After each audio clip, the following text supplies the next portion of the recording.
buenas noches. Gracias por conectarse una vez más a una transmisión del Templo Pentecostal Asambleas de Dios. Dios les bendiga.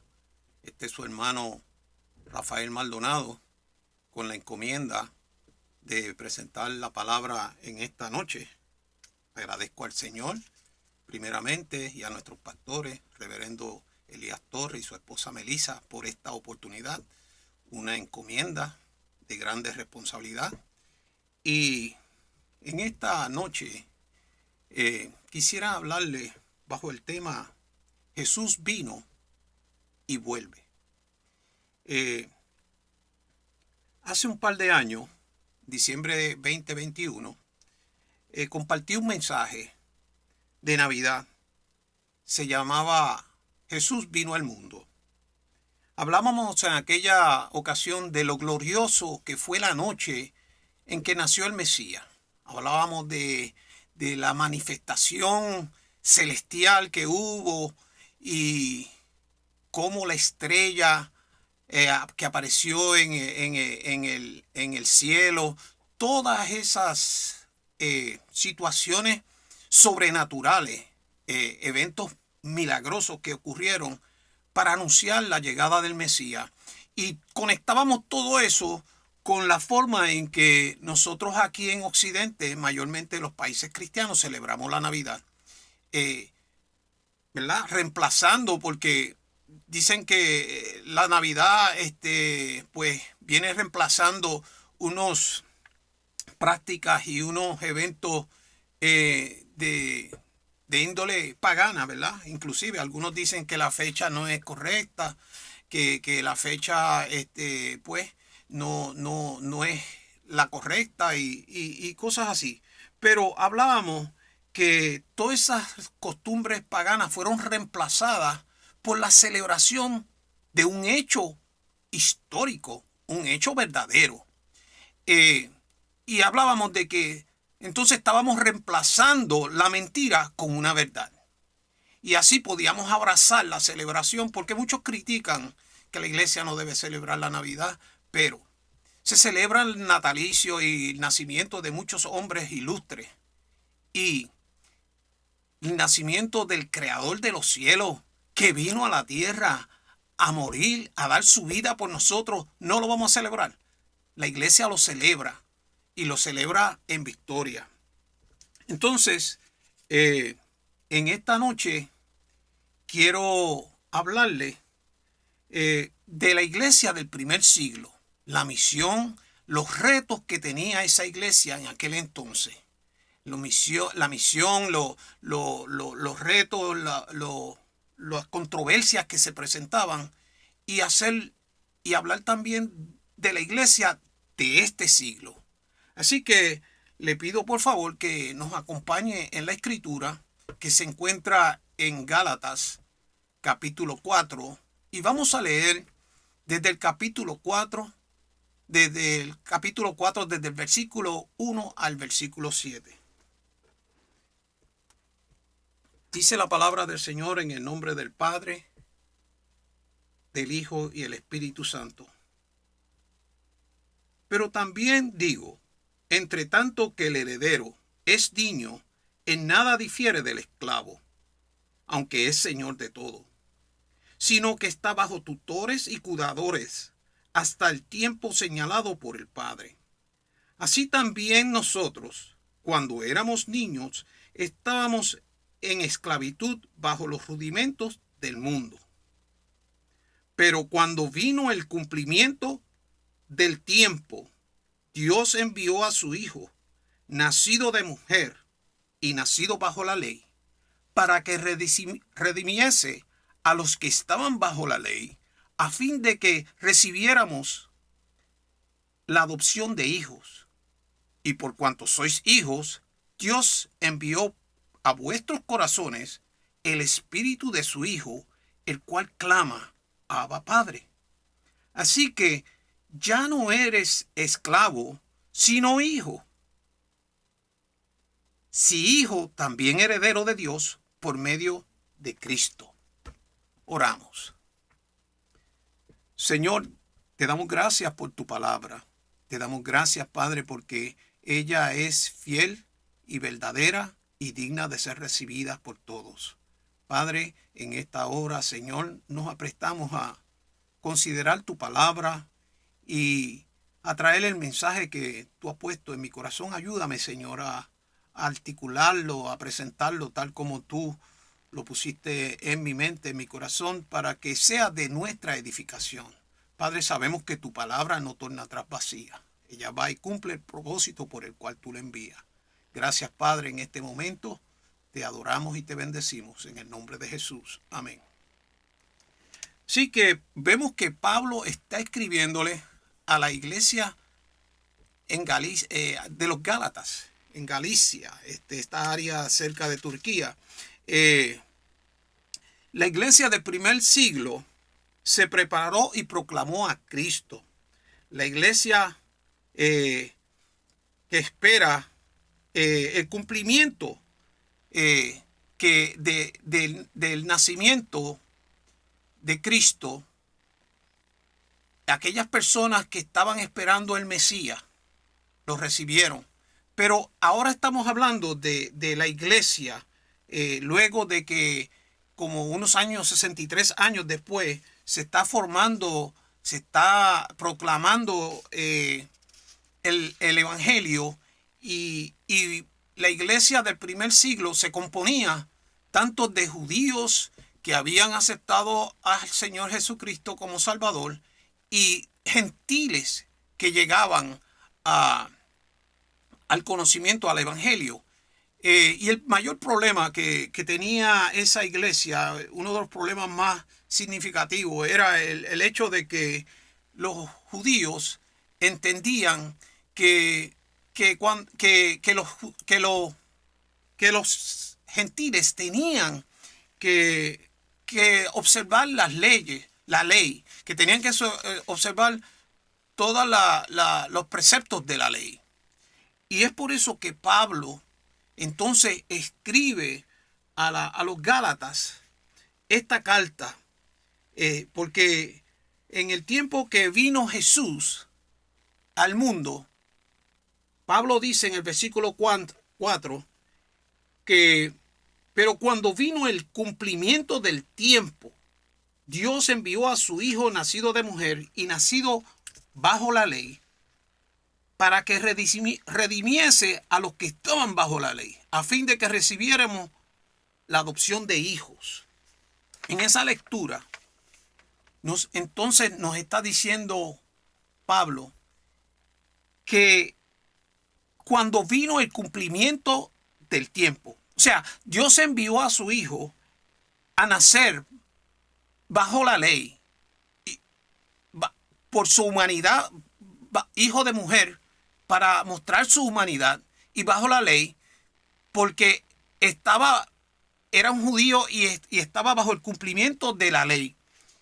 En el tiempo aceptable, en el tiempo preciso, en el momento oportuno, en la época correcta, vino Jesús.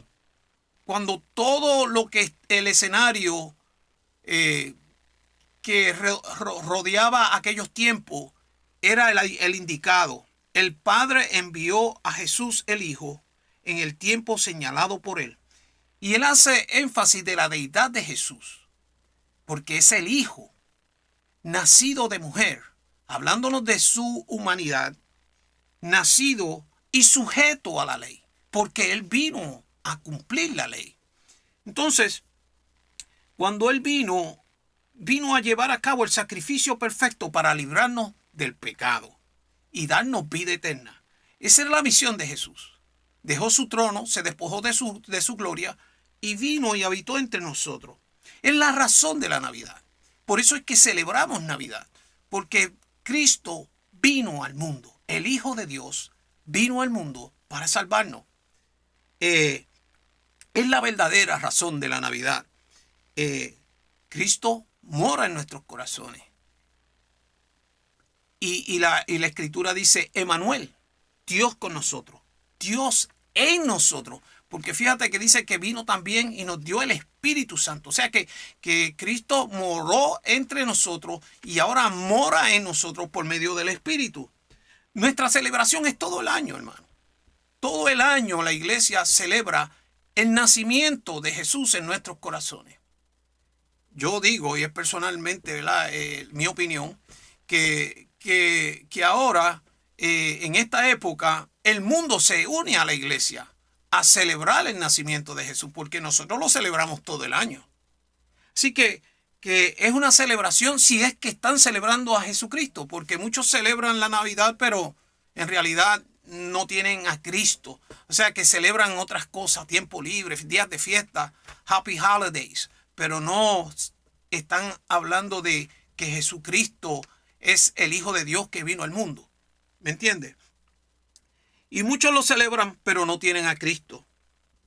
Pero tenemos que ver cuáles eran entonces la condición espiritual del pueblo, la situación geopolítica y socioeconómica de aquella ocasión, de aquella época cuando vino Jesús, que ya dijimos que vino en el tiempo perfecto, en el tiempo indicado. Y algunos se preguntan, oye, ¿por qué Jesús no vino en otra época? ¿Por qué no vino antes? ¿Por qué no vino después? Pero sabemos que Dios nunca llega tarde, Dios nunca se equivoca. Y vamos a examinar en esta noche por qué Jesús vino en ese tiempo. Vamos a ver el propósito de Dios para enviar a Cristo fue rescatarnos de la esclavitud del pecado y hacernos hijos suyos y herederos con él. Pasar de ser esclavo, como dice el versículo 7, de ser esclavo a ser hijos de Dios, ser herederos de Dios. En el versículo 1 que leímos, Gálatas capítulo 1, dice Pablo explicando esto, y si alguien podía entender la transición que había que hacer de la ley hacia la gracia, era Pablo, que era un fariseo y perseguía a la iglesia. Y la condición espiritual del pueblo no le había permitido hacer esa transición. Pablo explica que bajo la ley éramos como un heredero de menor edad, de minoría de edad. No tenían la edad suficiente para ser un heredero con todos los derechos y con todos los beneficios. O sea, no tenía la capacidad de heredar completamente. Y por eso estaban sujetos a tutores. Y lo que está diciendo es que la ley vino a ser como un tutor para el pueblo de Israel, para el pueblo judío, hasta que ellos alcanzaran la edad requerida para heredar y recibir todos los beneficios. Esto lo explica Pablo con términos que nosotros conocemos en este día como términos legales. Mire lo que dice Gálatas, capítulo 3, versículo 22. Un poquito más adelante, antes del capítulo 4, ahí el capítulo 3, versículo 22 al 24. Mire lo que dice la palabra del Señor, Pablo explicando esta situación. Gálatas capítulo 3, versículo 22. Vamos a leer hasta el 24. Si el hermano en la cabina, los técnicos, por favor, me ayudan con este pasaje para que el pueblo que está observando también pueda leerlo con nosotros. Gálatas capítulo 3, versículo 22 al 24. Leemos. Mas la Escritura lo encerró todo bajo pecado, para que la promesa que es por la fe en Cristo fuese dada a los creyentes. Pero antes de que viniese la fe, estábamos confinados bajo la ley, encerrados para aquella fe que se iba a revelar. De manera que la ley ha sido nuestro ayo para llevarnos a Cristo, a fin de que fuésemos justificados por la fe.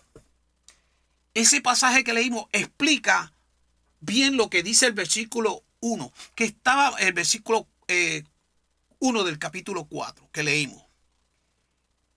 O sea, que la ley tenía un propósito y era prepararnos para recibir la revelación de Cristo, recibir a Cristo por la fe, hermano.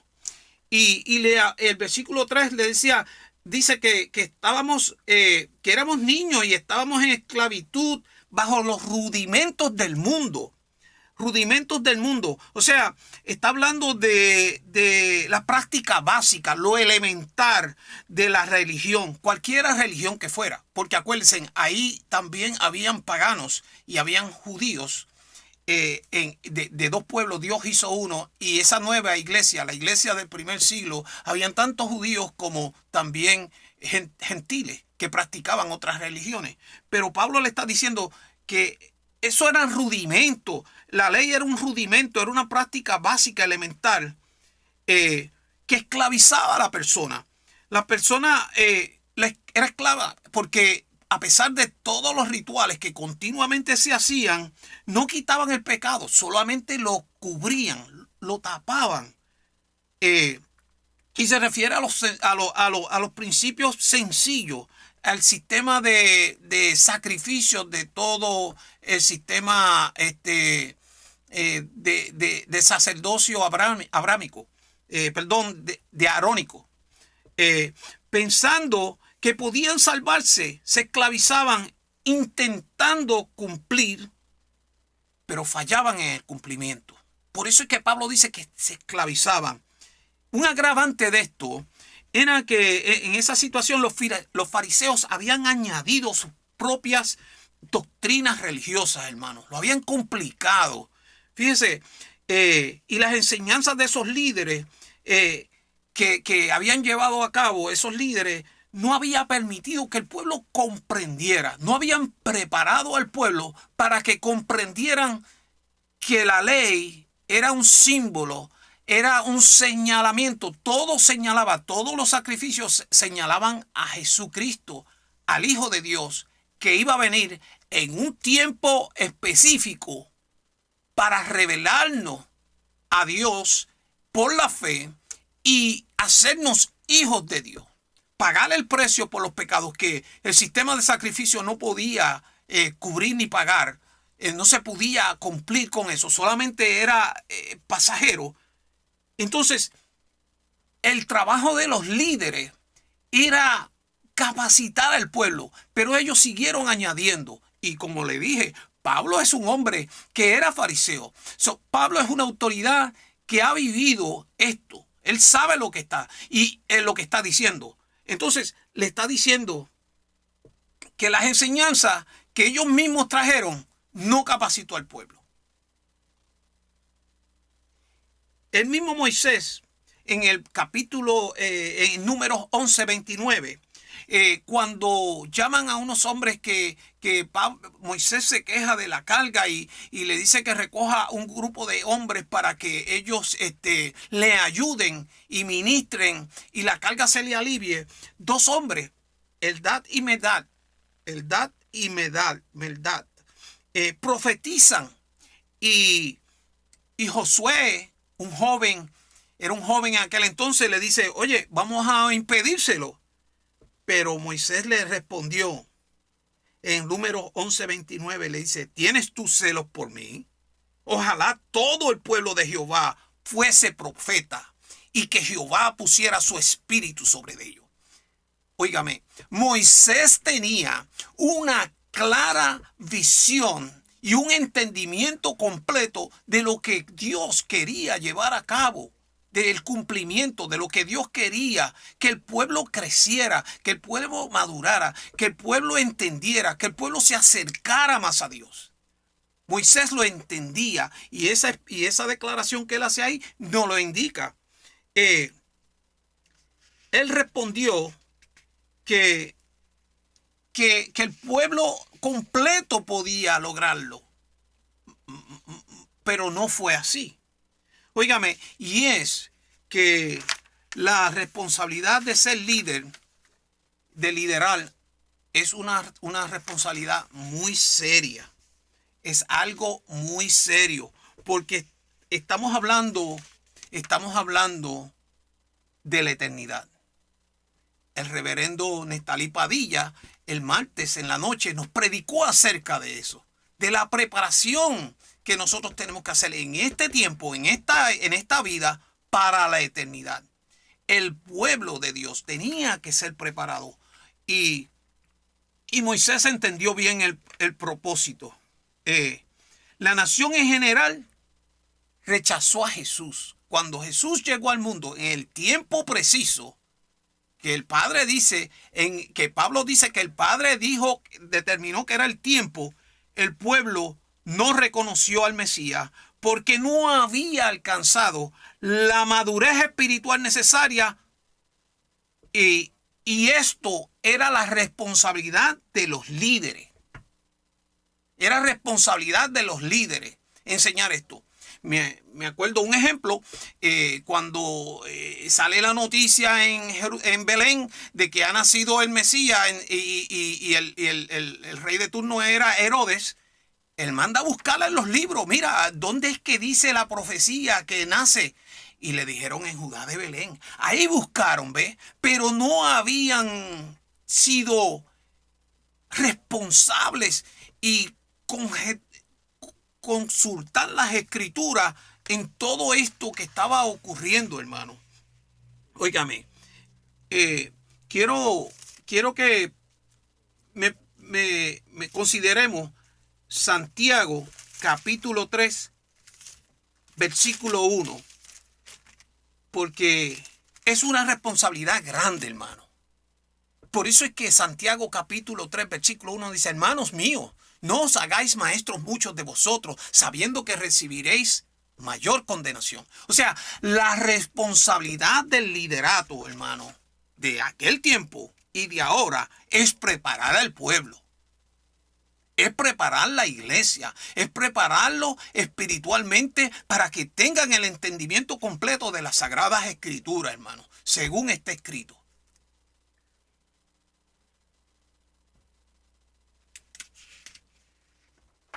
Gloria a Dios. Vamos a seguir. Les mencioné que la nación completa rechazó a Jesús porque no entendieron. No habían entendido las escrituras, las profecías. Sabían que venía un Mesías, pero cuando llegó el Mesías, no lo supieron reconocer.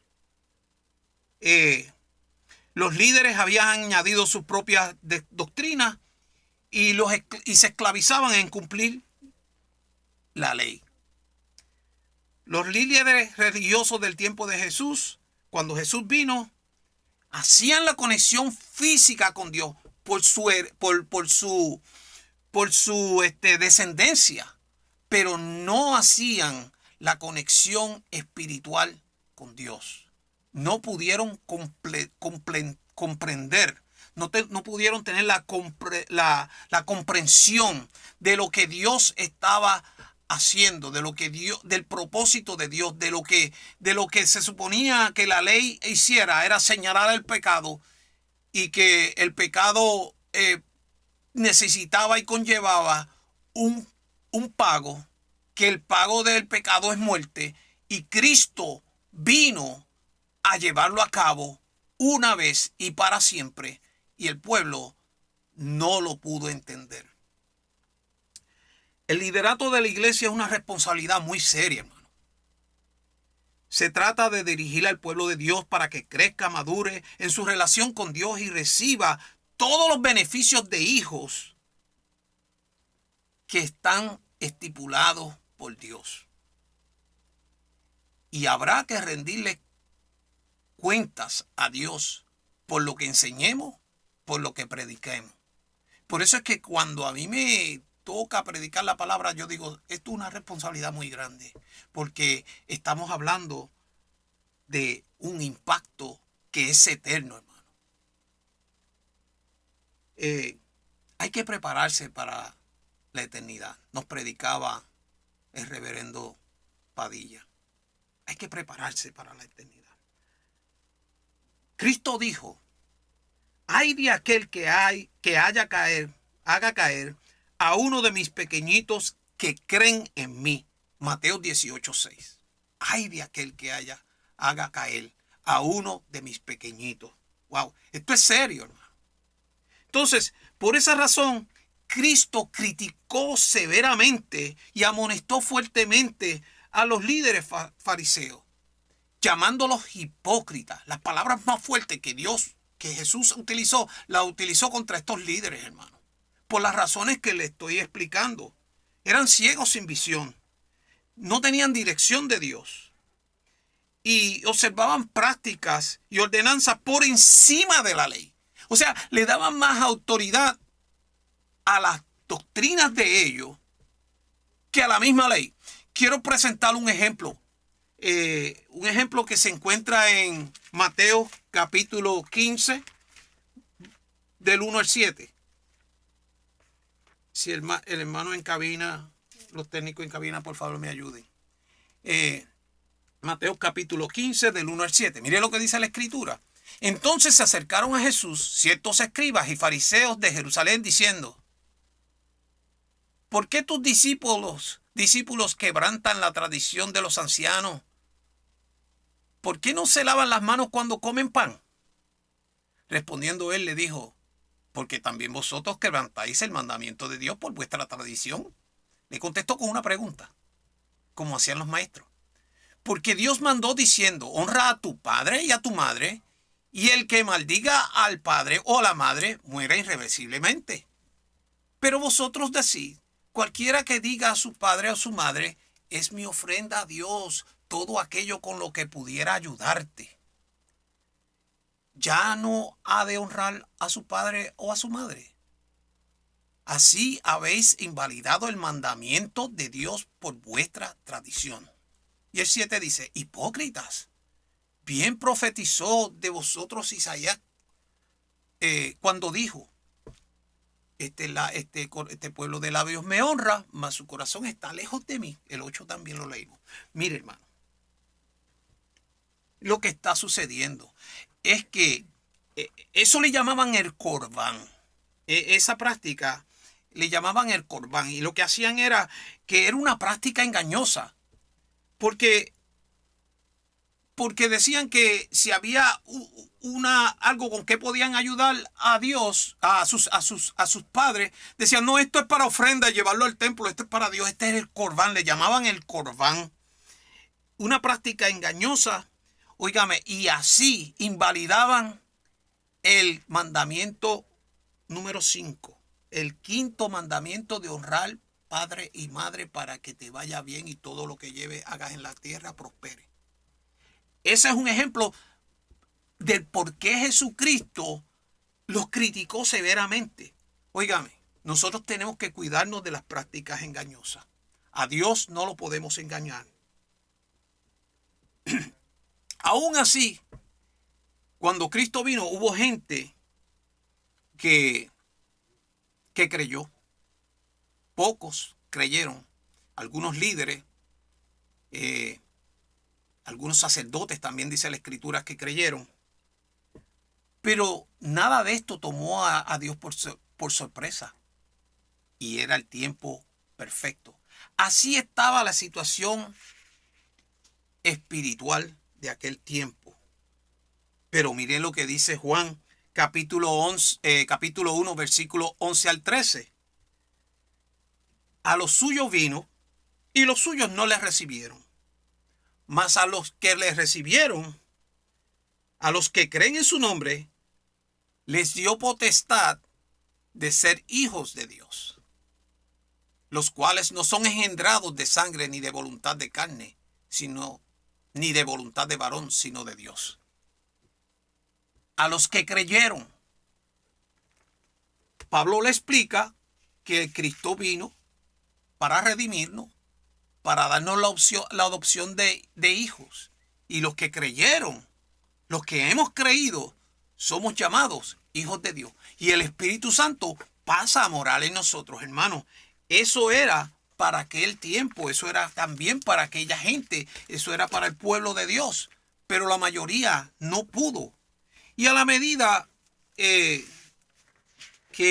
avanzaba la palabra de Dios, Pablo fue explicándole al pueblo judío y a los gentiles toda esta dinámica, toda esta situación.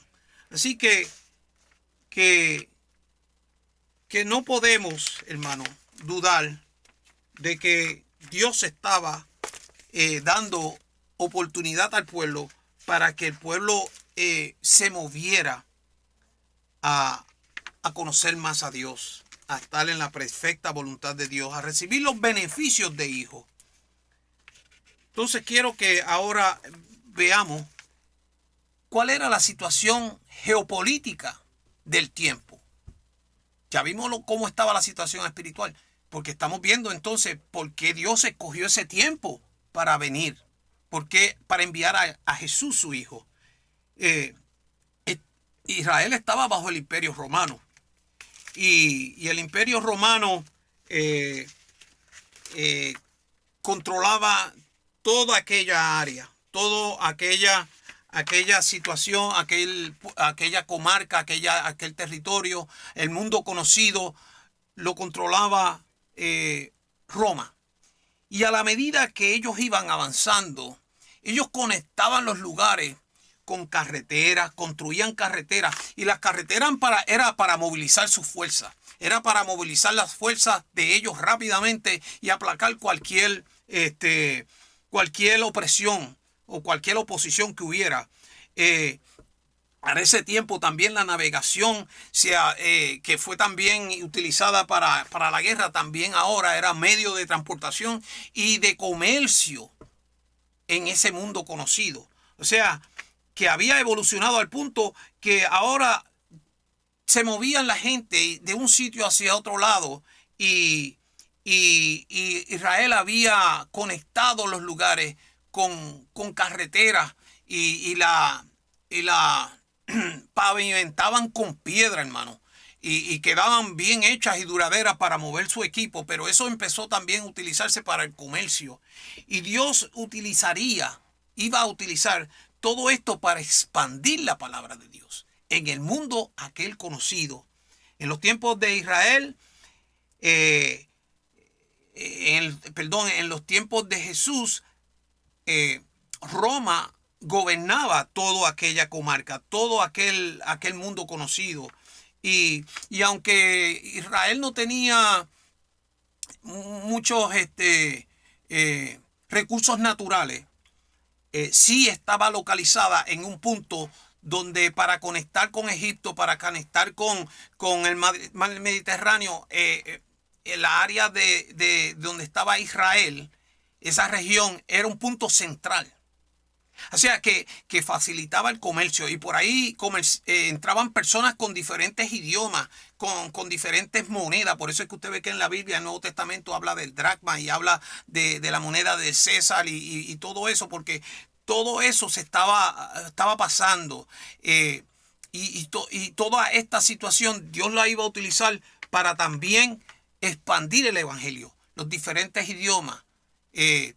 ¿Se acuerdan en Pentecostés lo que sucedió? La gente era de otros países y oían a los discípulos profetizando y hablándoles en el idioma de ellos. O sea que el mundo estaba conectado hasta cierto punto en ese momento. Y Dios iba a utilizar todo esto para la expansión del evangelio. Así que el problema, la situación socioeconómica también, la construcción de estas carreteras y de estas rutas facilitó que la gente se movieran de un lado al otro, y así también se movía la palabra de Dios. De ahí sale el viejo dicho que dicen que todos los caminos conducen a Roma. Eso eran cientos y cientos y cientos de miles de kilómetros que Roma construyó conectando todas esas áreas. Decían, todos los caminos conducen a Roma. El evangelio de Jesucristo se pudo transmitir al mundo civilizado de aquella época. Por eso Dios envió a Cristo en aquel tiempo. Y aunque no tengamos fecha exacta, como dije al principio, sabemos que fue una noche en Navidad, el nacimiento de nuestro Señor Jesucristo, donde vino el Redentor y el Salvador del mundo. Así que, ¿qué demostración más grande de amor? ¿Qué demostración más grande de misericordia que el Hijo, que el Dios del cielo haya dejado su trono a bajar a la tierra, a morar entre nosotros y a morir por nosotros, hermano, para que dejáramos de ser esclavos, para que fuéramos libres? Cuando Cristo vino, los líderes de aquel entonces no habían preparado bien el pueblo. Y eso es parte era parte de su responsabilidad.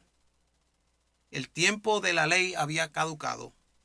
Los líderes religiosos ni el pueblo pudieron identificarlo, ni creerlo, y mucho menos abrazarlo, según nos narra la Escritura. Ellos conocían que venía un Mesías. Estaba profetizado. Estaban a la expectativa, muchos de ellos. Pero cuando vino, solo unos pocos le recibieron.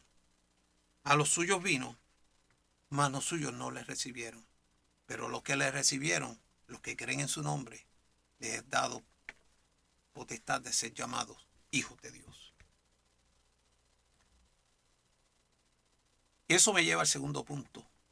Cristo vuelve. Cristo vuelve. Vino en el tiempo indicado por el Padre, en el tiempo oportuno, en el tiempo preciso, en el tiempo de mayor impacto. Y ahora, la iglesia de este siglo está esperando el regreso de Jesucristo. Digo, debe estar esperando el regreso de Jesucristo.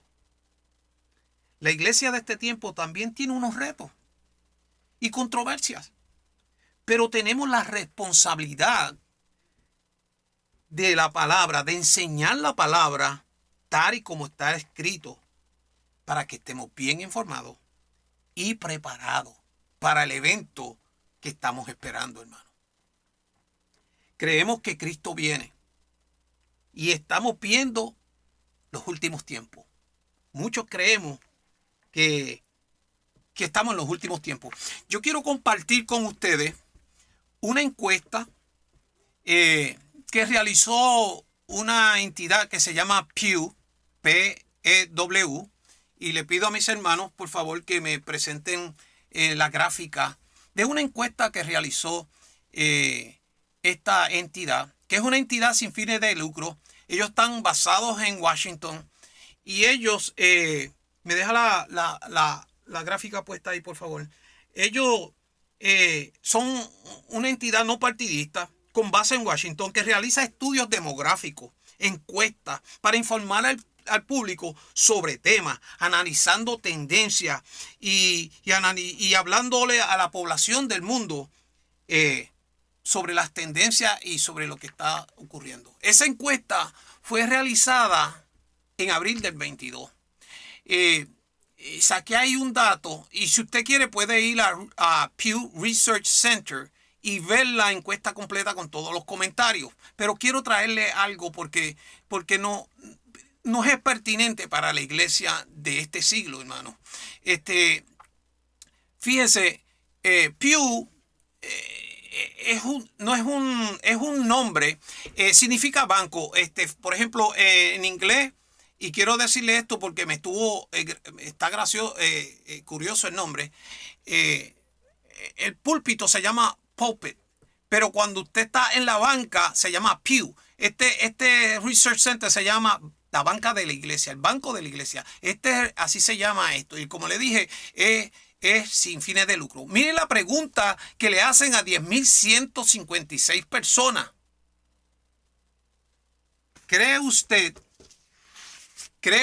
que vivimos en el último tiempo? Estamos hablando de la gráfica que le queda al lado izquierdo suyo. Mire los números que aparecen ahí. Óigame, ¿sabe una cosa? Los números hablan.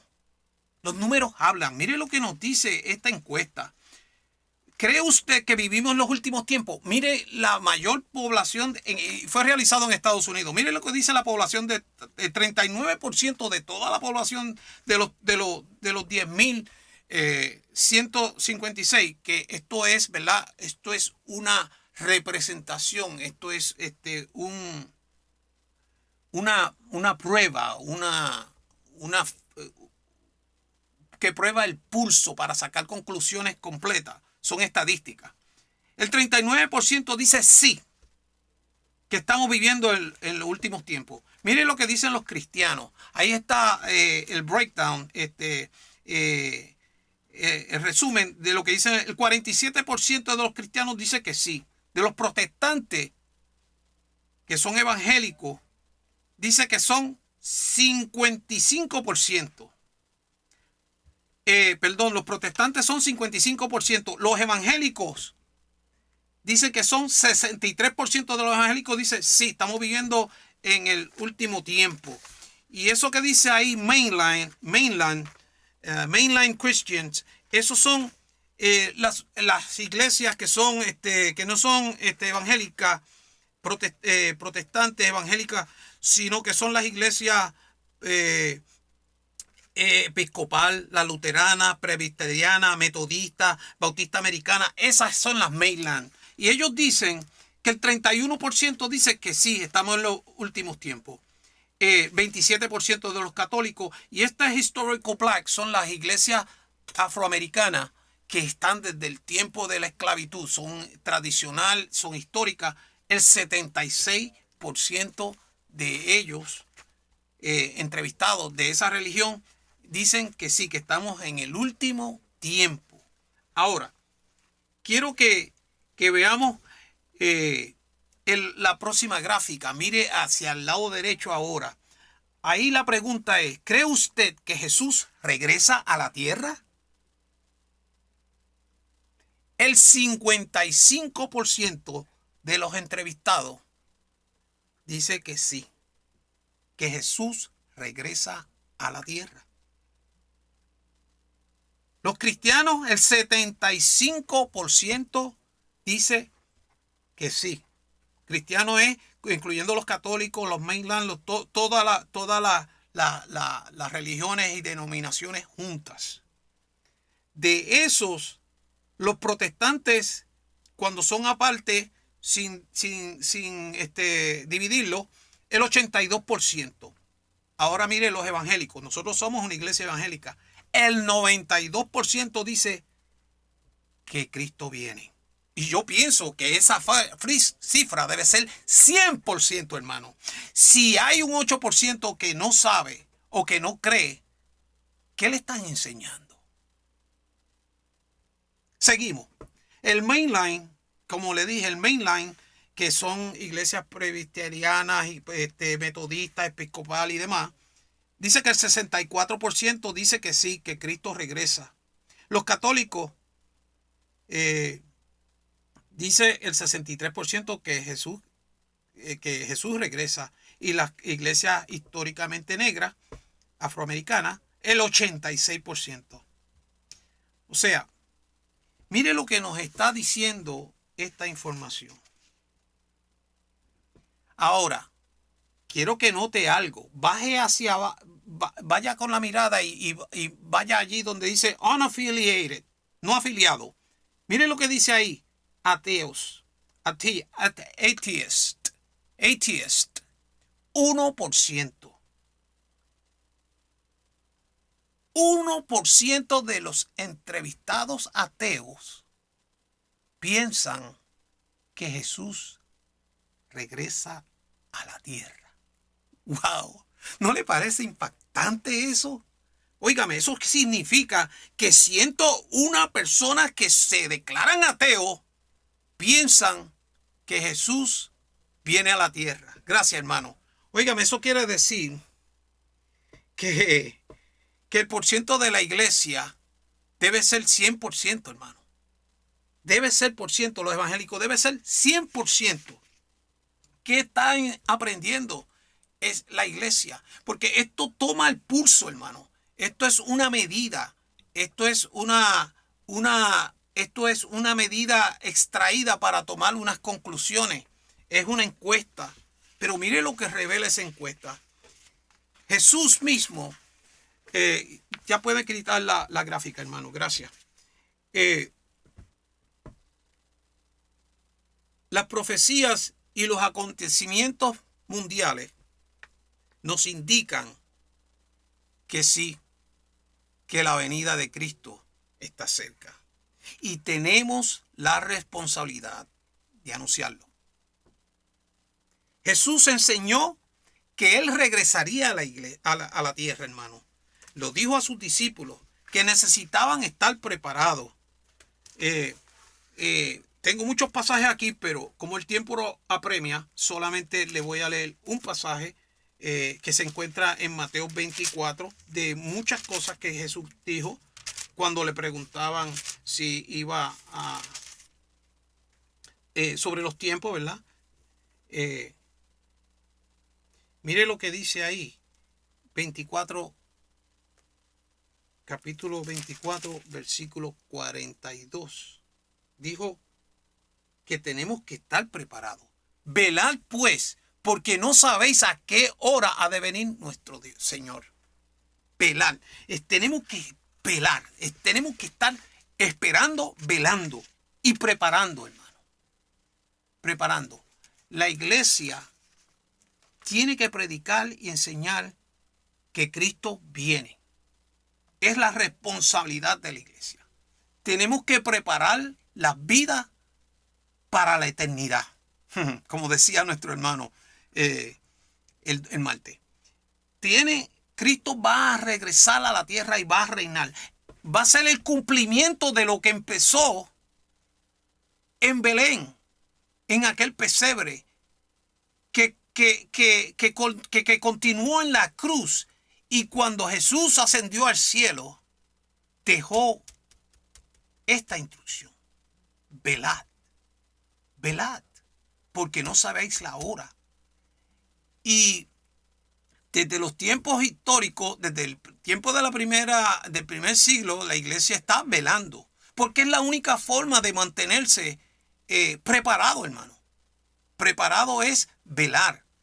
Y ellos tenían la expectativa de que Cristo venía. Pero ¿sabe una cosa? Cristo no vino, pero ellos fueron al cielo. Ese constante esperar, ese constante preparar, les ayudó a mantenerse firmes. Y ahora, todos esos hermanos que están ahí, que se fueron antes que nosotros, desde que Cristo ascendió al cielo, toda esa iglesia por los siglos, todos esos que esperaron, velaron, creyeron, fueron hijos de Dios, subieron al cielo, están esperando lo que va a pasar antes de que Jesús regrese a la tierra. Es un hecho profetizado en las Escrituras, ¿sabe? Hechos capítulo 1, versículo 10. Me queda poco tiempo y me quedan muchos pasajes, pero vamos hasta donde podamos. Hechos capítulo 1, versículo 10. Ajá, ahí está. Y estando ellos con los ojos puestos en el cielo, entre tanto que él se iba, he aquí que se pusieron junto a ellos, dos varones vestidos con vestidura blanca. Y el 11 dice: los cuales también les dijeron: varones Galileos, ¿por qué estáis mirando al cielo? Este mismo Jesús que ha sido tomado de vosotros, así vendrá como le habéis visto ir al cielo. Cristo vuelve. Cristo vuelve, hermano. Es la esperanza bienaventurada. Óigame, la resurrección de los muertos va a suceder antes de que el Señor regrese. Voy a explicar esto mejor. El regreso del Señor Jesucristo a la tierra está compuesto de dos partes. Primero, antes de que Él regrese a reinar, donde dice que todo ojo le verá, en Apocalipsis 1:7. Luego vamos a ver ese pasaje. Antes de que todo ojo le vea, la iglesia va a ser levantada.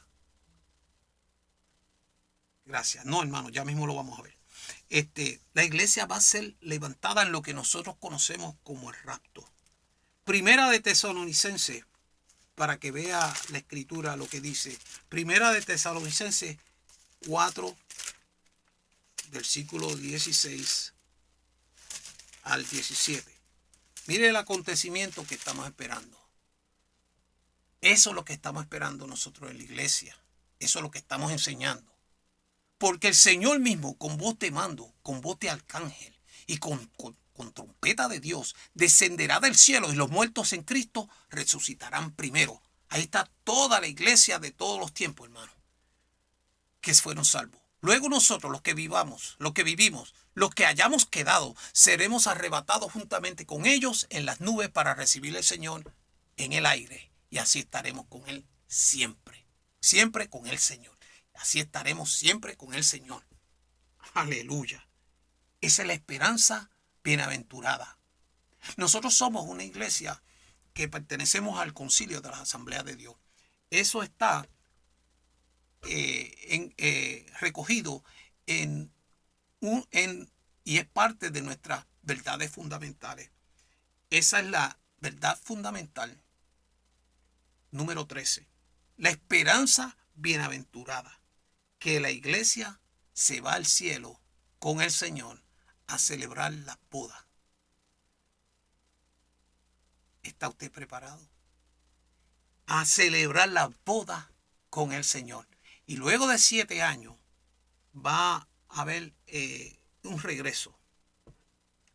Y entonces la segunda venida es el reino milenario de Cristo. Y yo quiero que me pongas el pasaje que íbamos a poner ahorita, hermano Otto está ayudándome aquí. Gracias, hermano. Usted de bendición. Estos hermanos que trabajan en cabina son una bendición. Apocalipsis capítulo 1, versículo 7. Porque él lo encuentra más rápido que lo que yo, que las páginas. Y ahí dice, he aquí que viene con las nubes y todo ojo le verá. Y los que le traspasaron, ese es Israel, el pueblo de Israel. Y todos los linajes de la tierra harán lamentación por él. Sí. Amén. Óigame, en la segunda venida, todo ojo le verá. Todo ojo le verá. Hay muchos pasajes aquí. Y si a usted le interesa, ¿verdad?, el tema, pues visítenos. Si usted vive aquí en Puerto Rico o si está cerca, visítenos, porque nosotros somos una iglesia que predicamos sobre el Apocalipsis, sobre el regreso de Jesucristo, sobre el rapto de la iglesia. Enseñamos eso porque esa es la verdad y es lo que la iglesia debe recibir en este tiempo, hermano. Hay muchas enseñanzas por ahí. Esa muestra que vimos ahí, un 8% de los evangélicos no creen que Cristo viene. Hay que enseñar, hermano. Es una responsabilidad bien grande que tenemos de enseñar las verdades.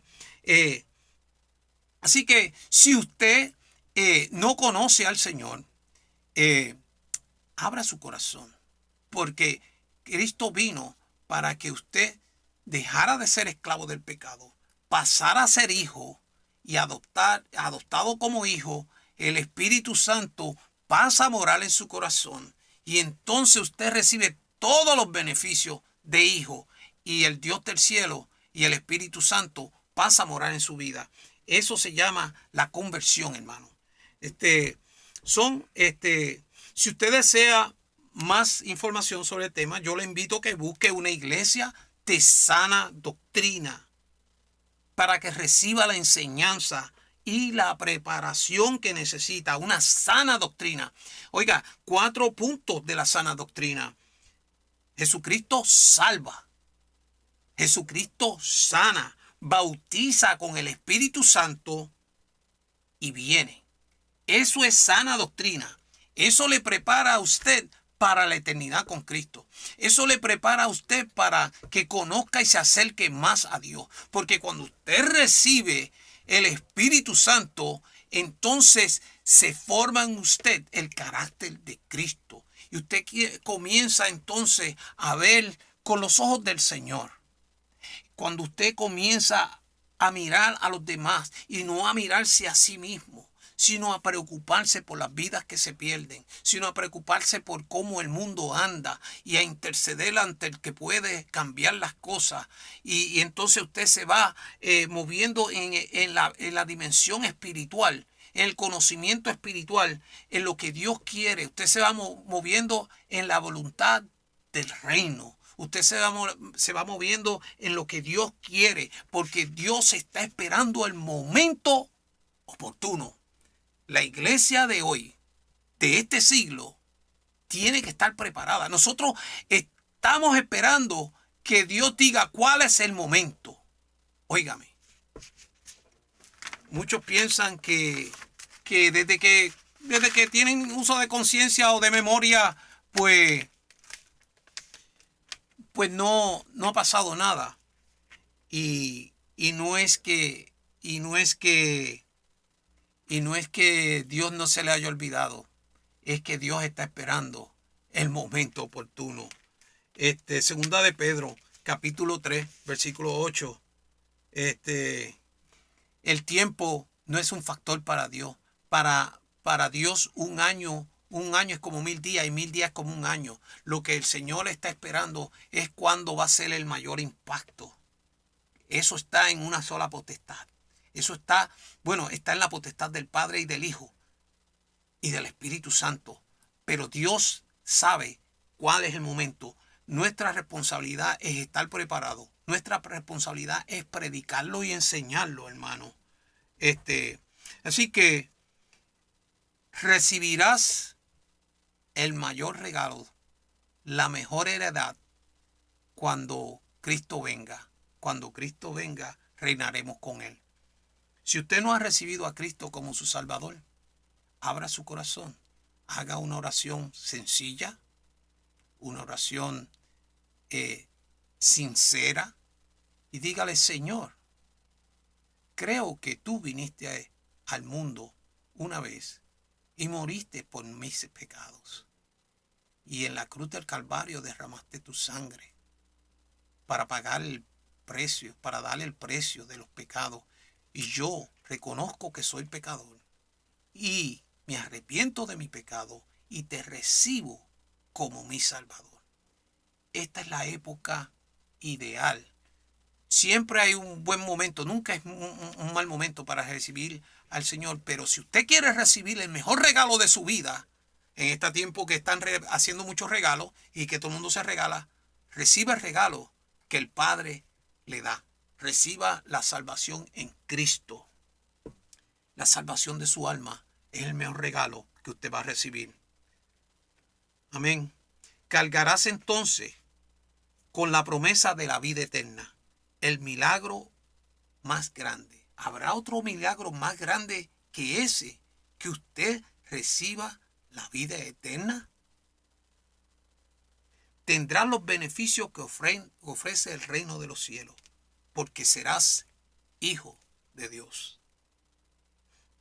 Así que en esta hora me despido de ustedes. Le doy gracias porque usted se conectó a nuestra transmisión.